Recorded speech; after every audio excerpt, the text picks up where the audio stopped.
Do you sometimes wonder what is your CEO doing? Why do they make these decisions? Who are they talking to? Well, guess what? I have one of them here with me. If you're happy with the decision they're making, well, maybe they've spoken to my guest here, Corinne. Or if you're not, maybe they need to be talking to her. So many of you, when we work through a conflict or we're coaching, you always tell me that, Joyce, sometimes I don't know what leaders are doing. So, welcome today to What's Happening at Work podcast. My name is Joyce Odidison, your host. This is where we talk about what's happening at work. How can we make it better? Because we can complain about work, but all of us have a part to play in making work better.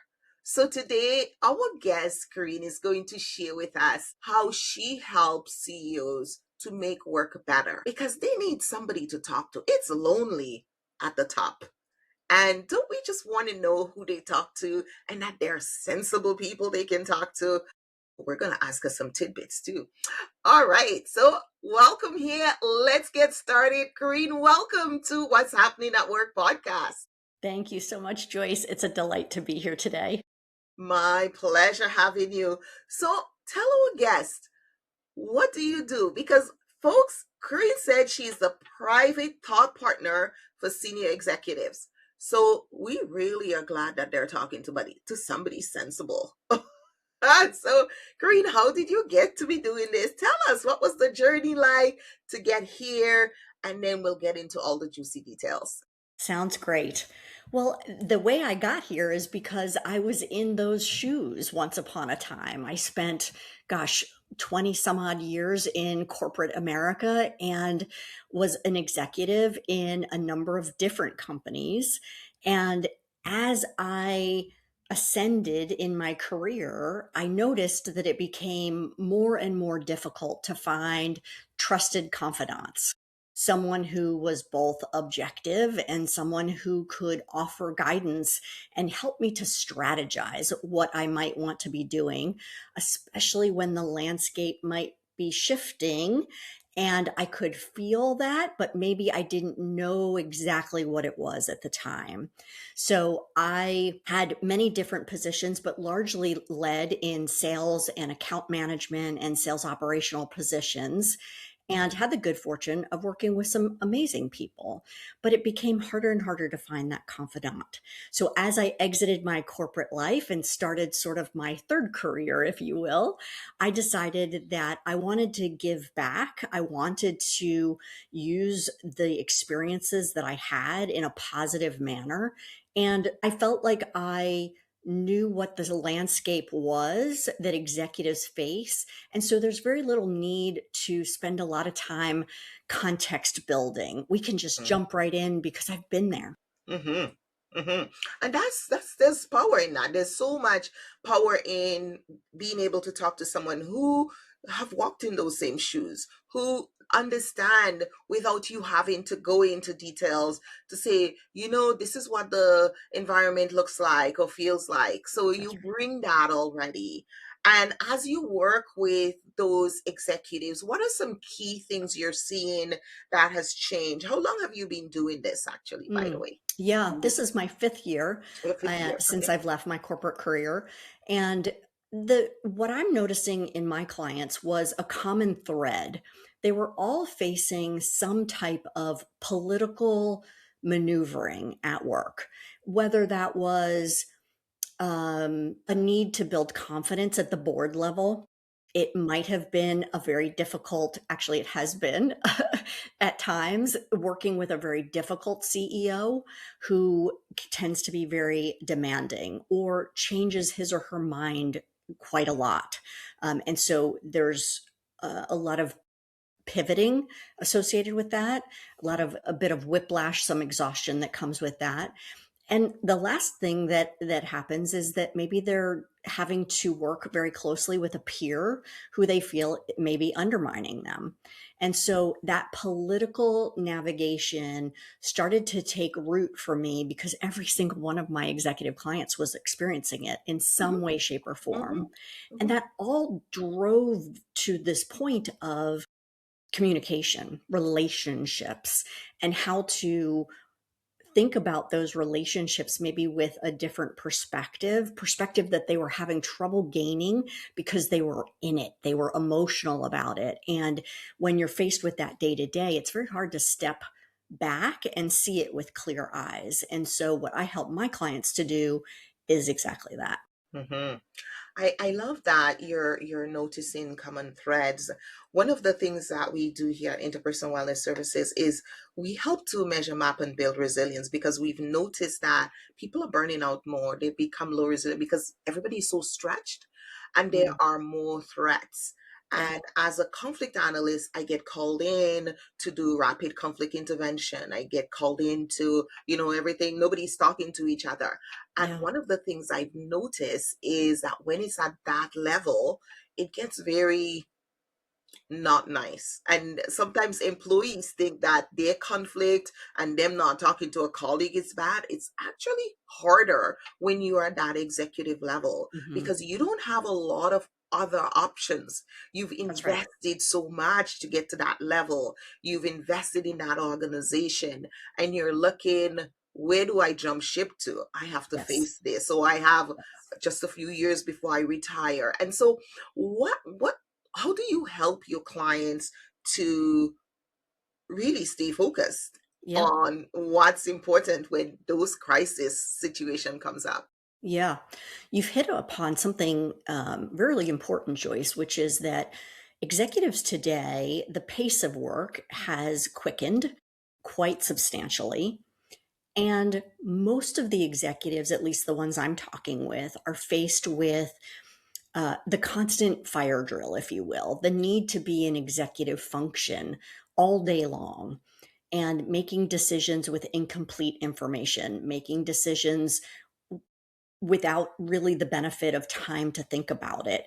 And that's become the norm. Yes, it And is. so, as humans, we're not really wired to stay in that executive function all Yeah. day long.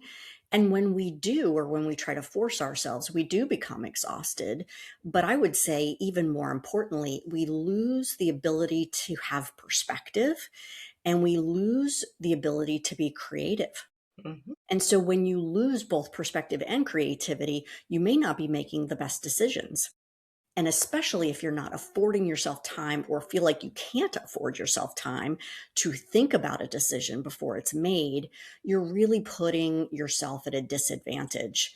And as executives, those individuals should be able to manage that, right? So, some specific things that we work on together is perspective building. So, how can I offer them different ways to think about the problem?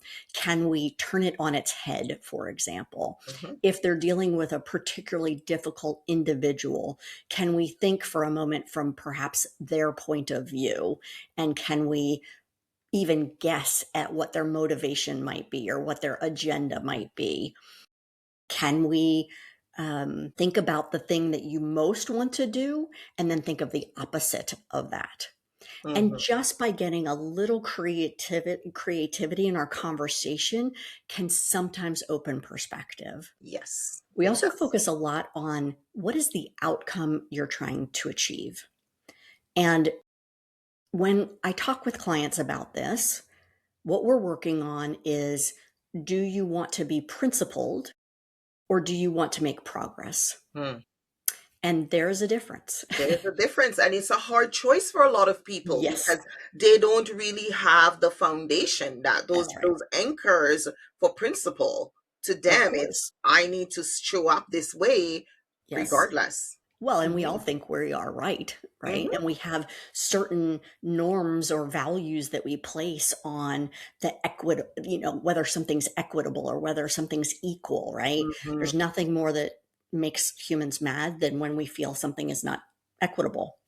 And so when we get into that emotion, it's again difficult to make decisions. And it's also, you become very reactive. And Hmm. so then your leadership starts to degrade as well, because that's how you're showing up for your team then. Yes, yes. And I talk about that to leaders often because It was so funny. I was speaking to a couple of leaders this week, a couple different leaders with their team, and I was like, well, we need to set some time aside just to look at the structure of the team and Mm, what you need to do differently.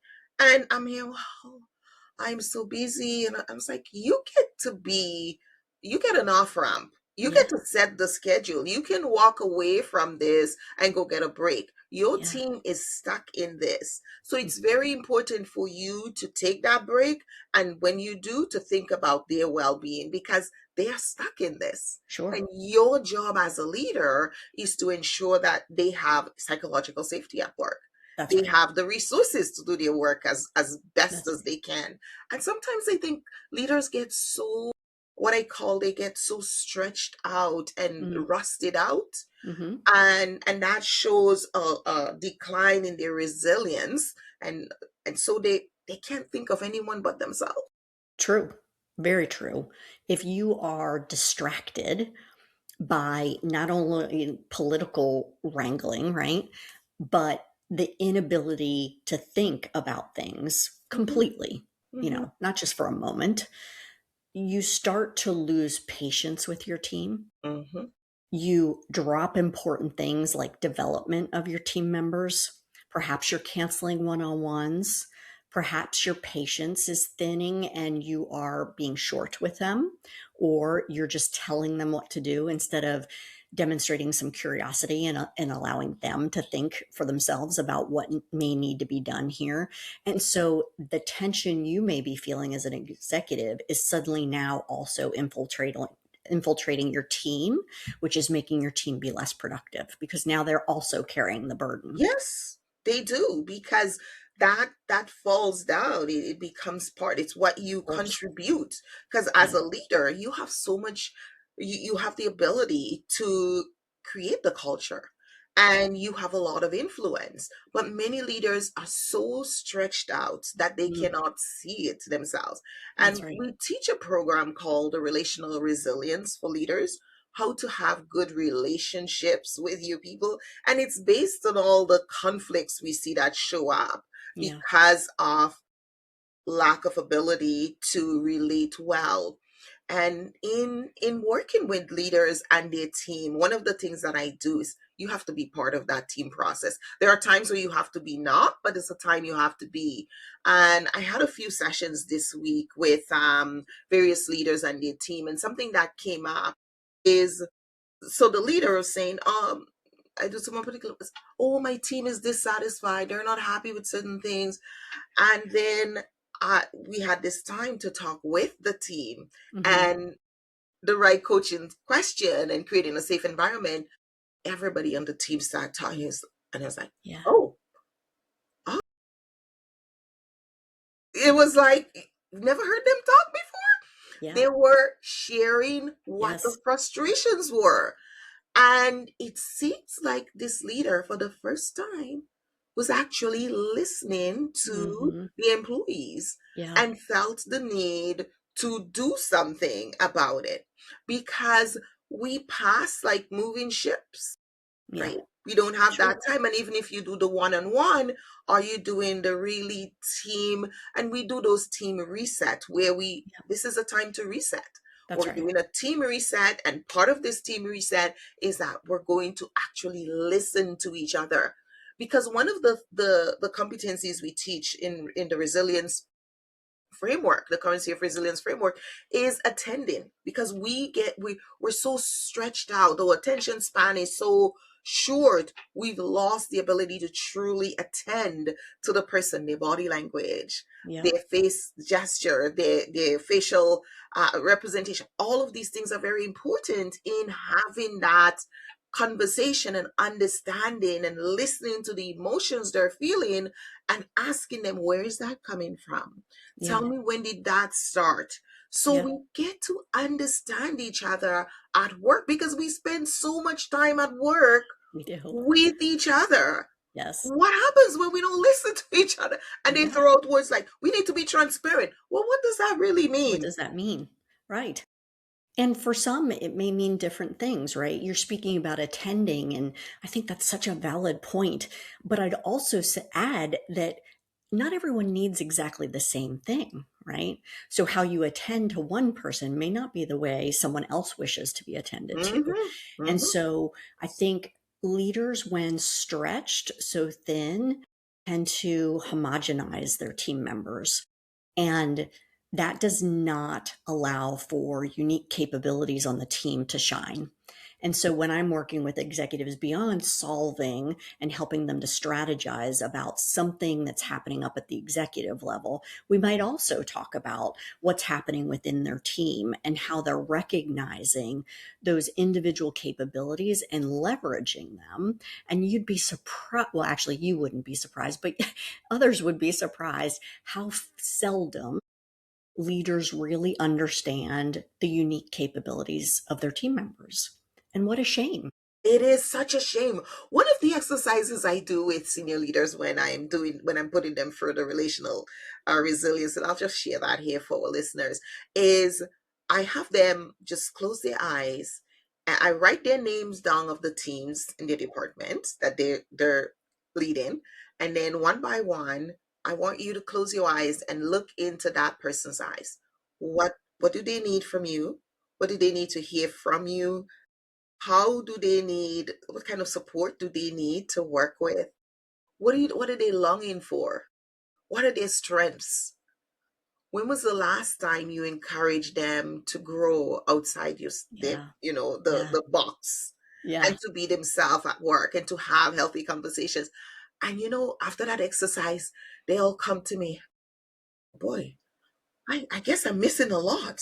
Yeah. Good. Yeah. That's exactly what that exercise is. And True. we go through these different phases, and Yes. because the employee is not in the room, right? Yes. I believe in coaching the people in the room. So I'm not coaching the employee, I'm No, coaching you. How that's are right. you managing that relationship, and what is your part of that That's right. relationship? That's So right. giving them that opportunity without distraction to really envision everyone, and then we have another exercise where we help them to put these individuals in certain groups. There is a place for homogenizing, Sure. but not Sure. for everyone. Not for So everyone. who are the That's right. people that can work together? That's right. Who are the people who should be supporting each other? Because you don't put people at the same level to support each other. Who is one step ahead, who could be help Yep. in this pod Yep. if you're Who going to. who can model behavior that others might need, right? Exactly, Yes. exactly. I I do a very similar exercise, it sounds like, where Mhm, we do relationship mapping. And mhm, I ask the executives that I work with to do that both at their peer level yes, and then again with their team members. yes. And I ask them things like, what is the health of your relationship? How does this person want to grow? Mhm, What are their aspirations for their career? mhm. And you'd be surprised how many blank spaces show up on those assessments. I've never thought of But it. that's exactly what we then work through. And Mhm. I have to fully admit, Joyce, I am a reformed sinner. I it- it- isn't that expression we teach that which we most need to learn ourselves, right? Yes. I was not a good leader at points in my career, without question.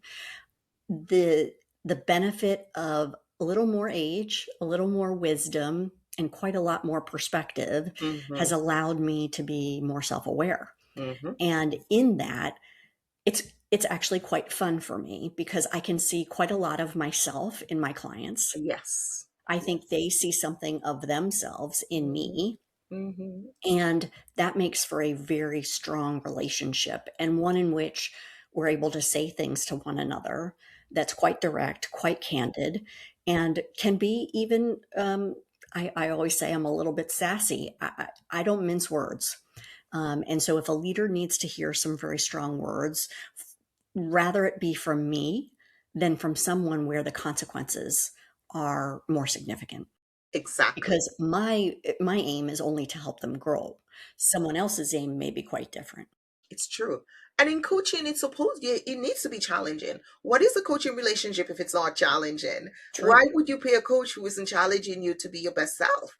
And sometimes that means hearing things that you don't You want to don't want to hear. hear. That's right. You're not, rather, you're not ready to hear.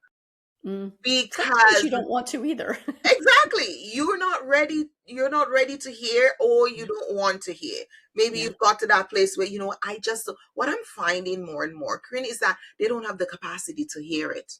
Mm. It's the falling apart that becomes the issue Yeah. when they're Well, let's faced be with the honest. mirror.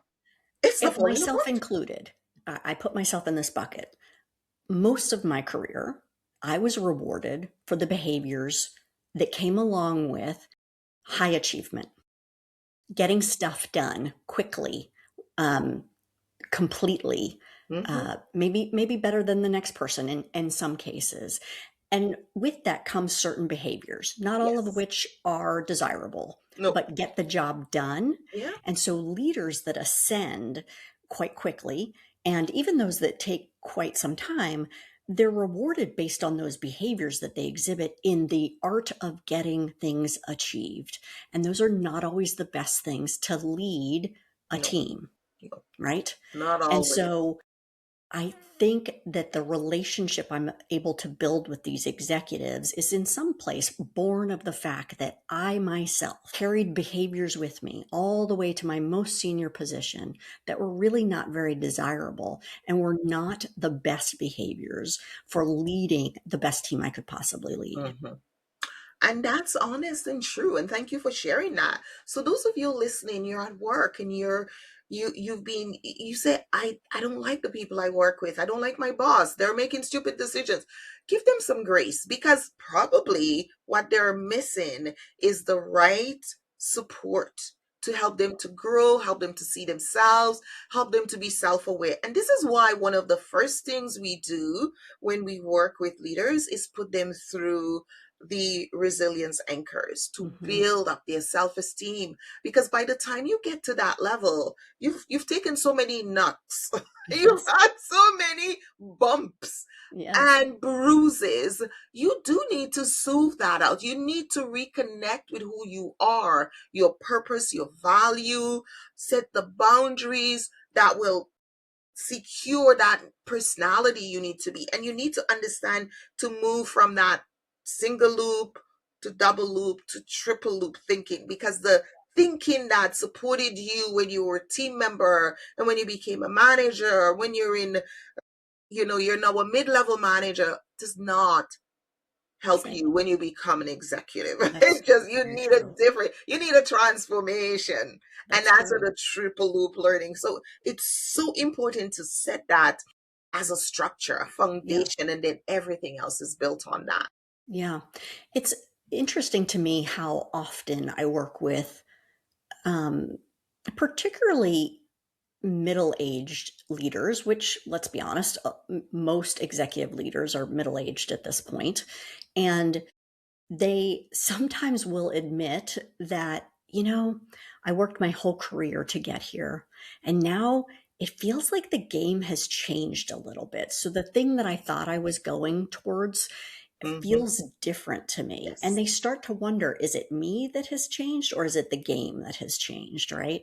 So we spend time often on, well, is that the case? Have you changed? Are the goals that you have for yourself different now than maybe they were even 3 years ago? Absolutely. What in your day still gives you energy and what doesn't, right? And I don't Hmm. mean energy in a, uh, I'm not a very woo-woo thinking partner. I'm much more practical. So from a practical standpoint, where do you really enjoy spending time in your day and where do you really not enjoy spending time?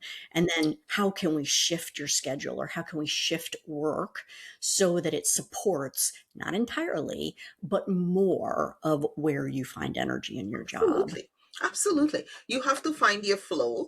And there are certain things when you come into your office, if I do this, I feel joyful. I just flow. It doesn't feel like work. I can do it. And once you have flow, you conserve more energy. You can be more resilient. Then you look at where can you place that in your day. Do you Yeah. do you cut it up in like the first time in the morning, first thing you do some in the morning to get you going, then you have that piece to come back to. What is it? And some leaders really struggle. Their Yes. issue is people. They will Yes. say to me, Joyce, I love the work. It's the people I'm managing. And the truth is, Green, managing people is the hardest, Yes. absolutely hardest job on the planet. So I empathize with you leaders. I know what it's Yeah. like. It Yeah. is not easy to manage people. The reality is people have brains, and brains want to do its own thing. It wants to look out for the best interest of that person, which is For not the sure. best is not what you intended. So That's there is right. always going to be that conflict. Yep. And often when I work with leaders and teams, I have to remind them how the brain works and remind them of the job. Their job is to manage their brain. Yes. Your brain wants you to get the most attention. Your brain wants you to be the best. Your brain wants you to get the biggest piece of the resources, the highest budget, all of that, because your brain wants you to be healthy and well. That's its job. Yeah. You now, as a person who've developed these competencies of empathy, compassion, collaboration, right? Because a lot of people don't develop those. No, that's true. So they don't understand how to listen to, meet the needs of others, how to Hmm. negotiate, renegotiate a relationship, how to rebuild trust, because Yeah. trust, all these little things can break down trust. Yeah. And after a certain time, trust is has gone completely. You don't know who to trust. You can't trust anymore. You need a reset. That's right. Reset yourself so that you can start seeing people from where they are, listening to people, understanding.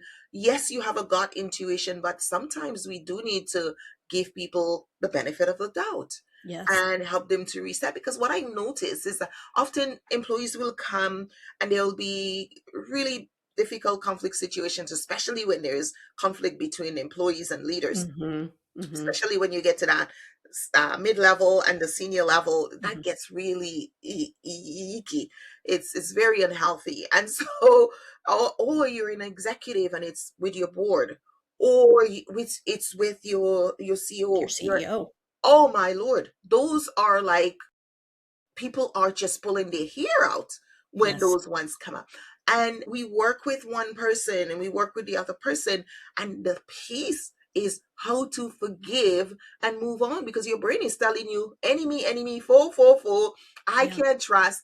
But we need to rebuild trust. And this is something that many people struggle at. They're like, well, I say I'm sorry, you should just trust me again. I was like, no, it doesn't work that way. We Yeah. have to Yeah. You. regrow trust. We have to reprogram our brain to trust you, and you need to provide consistent action Yes. for Yes. a period of time to rewire my brain to trust you. You don't just come and say, "Trust me, Joyce, I am good now." I'm like, That's right. "No." And That's on the other side, you have to now remind yourself to give, okay, that person really is trying. They've consistent, they're showing this. Okay, I feel good. I acknowledge that this. So building back that trust, that I find that that is such a hard piece in the workplace yeah. for Yeah. people. Yeah. The executives that I work with, we work often on leaders are not meant to be perfect, right? Of None of course, us is humans are perfect. not perfect. None of us is perfect. So when we mess up, it's often how we recover that's more important than the fact that we messed up in the first place. And I find this particularly true with leaders as they are leading people. Mhm. So if you have an impatient moment and you're terribly short with someone and you're a bit abrasive, the best thing to do is to have that self-awareness to know that you were that way and then come back and say, I didn't handle that quite the way I would have wished I had. Can we do it again? Let me try again. Um, I think that leaders who have that level of humility and self awareness go much further in their careers than those that 100%. don't. And teaching someone or helping someone to understand when to notice that self awareness of, ooh, that didn't go very well, Mhm. is important because not all of them do recognize No, that. no. So having almost an internal trigger is something that we talk about. And then how do you recognize it? And then what do you do to recover? when it happens. Absolutely. And you talk about that piece, recovery is part of resilience. Mm, And when we are so stretched out and we are tapped out, rusted out, forget who we are not resilient. We are unable to that's right. recover and be agile and adapt and to say I'm sorry. And when I say to a leader, you know, maybe you should ask that employee what they think of your leadership and how you could serve them better, how you could lead. I can't do that, Joyce. I cannot do that. I was like, vulnerability is very good. You're demonstrating when you learn something. No employee is going to be abusive, especially if you're the leader. Of Very course few not. will be, Yeah. but they will tell you, they will feel safe with you. You're now opening the door for a different relationship, one Yes. where you're showing vulnerability and they are now welcome to display Yep. the same level of vulnerability with you. Don't do it in an open room with everybody, but there pick Correct. those 2 or 3 employees and start having that conversation and ask them, what do you think was the best leadership decision I made this year? Yeah. End your year with that. What Yes. should I learn? What should I take away from that? What could I have done differently from your part? What was the impact for you? We need to start recognizing how important that is Mm. for us to stay resilient as leaders, because without that, we're just we're just not doing well. Well, what are we really here for as leaders, if not but to help our individual team members grow, Mhm. right? I mean, what it's not just about the money and the ego and the prestige, right? There should be an unspoken contract that our job as a leader is to help those that work with us Yeah, to to develop grow. others. Yep. And that can take many forms, but Very. that really is the crux of it. And I have to admit, I did not always do that. I failed quite a number of my colleagues over the years, and I have regret around that. But if I can help leaders today to recognize that, then I feel like I'm putting some good back into the world of leadership. Absolutely. Absolutely. I think when leaders do have that self awareness, when they are able to spend time with someone who encourages them to get into that space, suddenly things become easier. Suddenly, Yes. I can't tell you how many times my clients say to me, you know, yes, we strategize and yes, we work through things, but the real value of having a thinking partner or an executive coach is making time to really have conversations and being able to speak freely without fear of consequence, without fear that someone's going to twist your words, and then get into real action around it. Because otherwise, what we all do is we complain, right? You mentioned this at the top of the call. We Mhm. complain about things that are bothering us. Maybe we complain to the wrong people sometimes, which can be Mhm. very dangerous. Yes. But if we don't take that angst and channel it into action, then we're really just not moving forward at all, either Absolutely. for ourselves or for our people.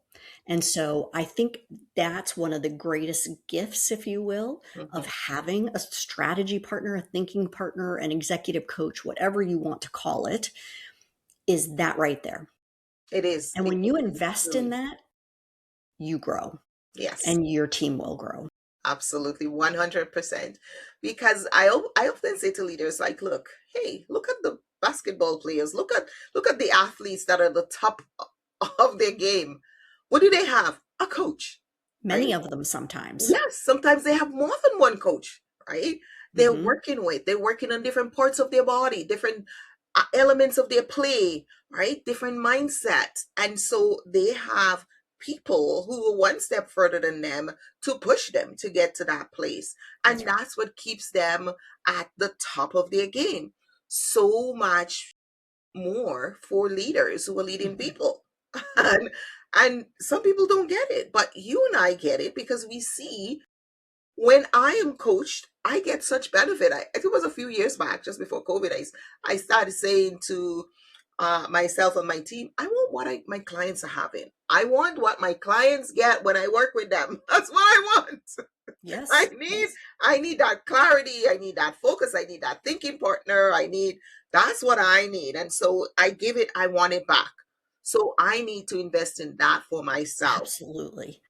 It's so I important. say that to people all the time, whether you decide to work with me or not, be very curious and ask how much the person you're interviewing to potentially be your coach, how much do they invest in their own development and coaching? Mm, I think this is a very important question to ask. it is. I personally feel you've got to walk the talk, right? If you're going to be espousing that having this type of thinking partner is so important, then you better be investing in that yourself. Mhm. And in this entire time that I've been in business, I've had 3 different coaches. I've invested countless thousands of dollars in my own development and growth. And I think that makes me a better thinking partner. Absolutely. Absolutely. I mean, last year alone, I at one point I was saying to my team, I am now a salesperson. I am now a marketing person. I went out and got myself marketing coach, sales coaching, strategy coaching, because I'm an expert at conflict resolution. I'm a master certified coach.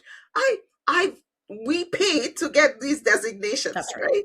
Now we need to not rust out in these professions. It's We true. need thinking partner to elevate us to the next level. We all want to get to transformation. And the goal here is to look at yourself and say, okay, well, I am great at coaching. I've invested heavily Mhm. in becoming Mhm. a masterful coach. I've invested heavily at becoming a world class conflict analyst. Now I have a business and I want to invest heavily in marketing my business. I want to invest heavily in sales. You hire people to sell for you and they do their own thing. It's like I'm paying them. That's right. I want that knowledge so I can invest it in my team, Mhm. Mhm. because that was for me when I bring someone on my team and I can sit with them and I can say, this is what we've done and this is what worked. This is what doesn't work. This is how we use this. And then I can bring another team member who's gone through the walk and say, now I want you to mentor this person and be the leader for this person. That's because I've done the investment, and that's because I'm reminding them of what I've taught them before and Mhm. how they walk through. Now you get to be leader for this person, and this is how we do it. That's We right. need to be able to do that on our teams. We need to set those structures as leaders, because that's how things stay consistent. If you Yes. just say, oh, go train that person, well, I can get away with whatever I feel like to do, train them at that moment. Yes, we have SOP, but I don't feel like pulling out that document. Do that. But when I start off the conversation, I've created a frame.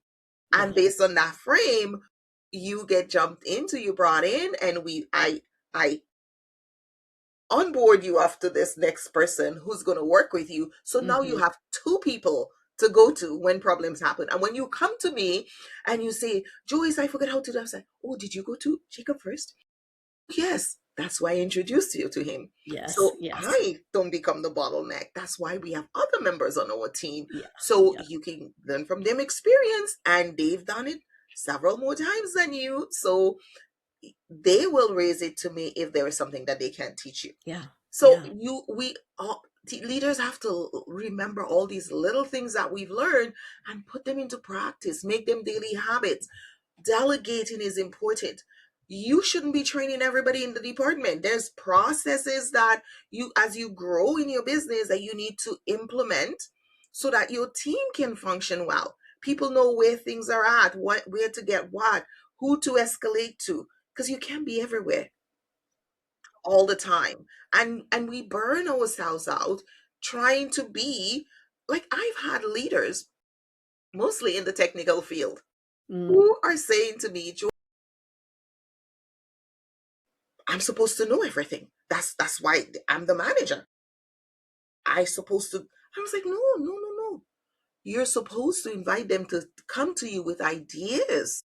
for Yes. implementation that you guys can test, that you guys can talk about, that you can brainstorm and you can narrow down which options to not Yeah, come to you with every problem. When did you become Superman? that's And right. so many times leaders get stuck in this trap and they're stuck and like, oh yeah, I had so much to do. It's Where's your coach? What's happening in your department? yes. Who's above you? Who is because it becomes toxic. You see the disease that these people are starting to show up with, the heart Yeah. disease, the angina, the environment becomes so toxic. They just sit at their desk or they don't even think about their own health and well-being. And you have three, four people off on sick leave. This one have surgery. This one have bowel move. Oh, so it's just like, what is going on? Why are we What is falling happening? apart? Yeah, sure. Lack Sure. of structure, lack of proper processes. So people Mm, become rusted out and they start losing their self-esteem. They stop taking care of themselves. yeah. They Or start they're just on eating. autopilot. Yes, they just eat whatever. They don't work out to take care of themselves. And they start getting, you go into that department and you're like, what disease, what inoculation happened here? Yes, Like yes, everybody is yes. rusted out, and it really comes back when I put them through and they've gone through that resilience index and they're like, oh yeah, this we haven't done this for ages. I was like, yeah, those things have consequences. Yeah, We as yeah. leaders need to create a healthy environment for our team because what's around you will seep into your mindset. True enough. And I think when you do a reset, it's very important to make sure that you're taking action on the thing that you've just done, right? So, and staying accountable to it. Mm, So, in my own personal career, I have been through, I can't even tell you, probably 30 different assessments, team building exercises, things where we've hired training companies to come in. And do you know, those were fun. They were engaging. Often I took a nugget away, a piece of information away that I enjoyed, but they were never spoken of again. mhm. And so I always encourage leaders that work with me on team based work that we're going to measure what behaviors they feel are important to take away from this exercise. Mhm. We're going to measure them right then and there. We're going to measure them 90 days later, and we're going to Absolutely. measure them 90 days later after that. And Absolutely. so there's consistency Yes. in talking about it so that they don't lose sight of what they felt was most important. And they name that. I don't name that. I ask them to say, what is most important around this? And so that's how you make real change in your Yes. team and in your culture, as Mhm. opposed to one and done and never spoken about again, I right? know, but it's become such the way it's done. Oh, you go to a workshop. Okay, we'll It's send you to a absolutely the way training, it's and been. then Been that's done it. for decades like that. I know. It's so sad. Anyway, Corinne, we could talk forever, We but could. our listeners, I hope you're enjoying this conversation because these are all things we see in the workplace every day. Yes. And I'm so glad that Corinne was able to come and be our guest today. Corinne, if someone has seen this and want to get a hold Yes. of you, how do they get in touch with you? The best way to get in touch with me is through thegavgroup.com, which is our website, or they're welcome to reach out to me personally at Corinne at thegavgroup.com. Excellent. Green, thank you for being here. And You're our welcome, listeners, Joyce. thank you for being part of our show today. Stick around, listen to another episode, and do tell us how you like our episodes, how you like our shows, and what topics we can bring for you so that you feel that your needs are being met when you listen to What's Happening at Work podcast. Because all of us need to work at some point, and work needs to be a place where we feel fulfilled, where we can do things that massages our soul and elevate our spirit, because as humans, we need that. Thank you for being here, and we'll see you on the next episode.